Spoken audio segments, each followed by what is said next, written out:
चौधरी, जय Durga electrical. माझं हे electrical दुकान आहे.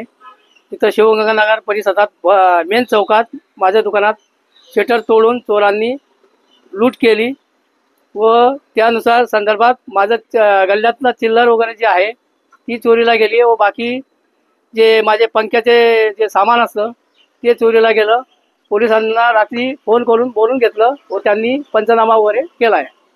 रात्री साधारणतः 3 वाजता आहे ना, आमच्या शिवगंगानगर परिसरात हा मुख्य चौक आहे. इथलेच 2 दुकानं, जय दुर्गा इलेक्ट्रिकल आणि ओम लॅब, ही दोन्ही दुकानं चोरट्यांनी साधारणतः 3 वाजता फोडली. मला या लोकांनी घरी बोलवायला आले होते. मी त्यावेळेस लगेच या ठिकाणी पोहोचलो आणि पोलिसांनाही बोलवून घेतलं. पोलीस या ठिकाणी चांगल्या प्रमाणात आले. 2-3 टीम आल्या त्यांच्या आणि त्यांनी पंचनामा वगैरे केला. काही जे CCTV फुटेज आम्हाला मिळाले होते ते आम्ही त्यांच्या ताब्यात दिले. आणखी काही CCTV मिळाले तर आम्ही ते त्यांना देऊ आणि कंप्लेंट करण्यासाठीच आता आम्ही जात पण आहोत. तर असं मेन मुख्य चौकात असं होणं खूप चुकीची गोष्ट आहे.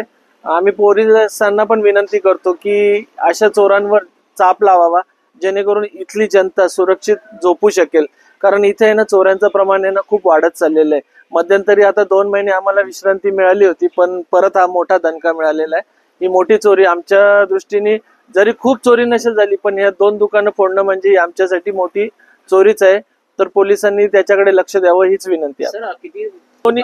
दोन्ही दुकानं तशी किरकोळच आहे. एक ते ओम लॅब आहे, त्या ठिकाणी असं काही जाण्यासारखं काही नाहीये आणि चोरांच्याही उपयोगी पडेल असं काही नाहीये. आणि हे जय दुर्गा इलेक्ट्रिकल एक सामान्य गरीब व्यक्तीचं आहे, आमचे बाळू चौधरी.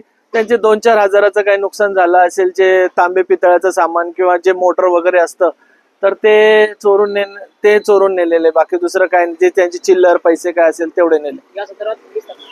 आम्ही ऍक्च्युली पोलीस स्टेशनकडे वळालो होतो, तिथे गेलोही होतो, पण नंतर आम्हालाच थोडस काय काय चोरी गेलं हे व्यवस्थित बघून, दिवसा बघून, त्याची यादी बनवून नंतर पोलीस स्टेशनला जावं असा विचार करून आम्ही तिथून परत आलो आणि आता या क्षणाला आम्ही पोलीस स्टेशनला चाललेलो.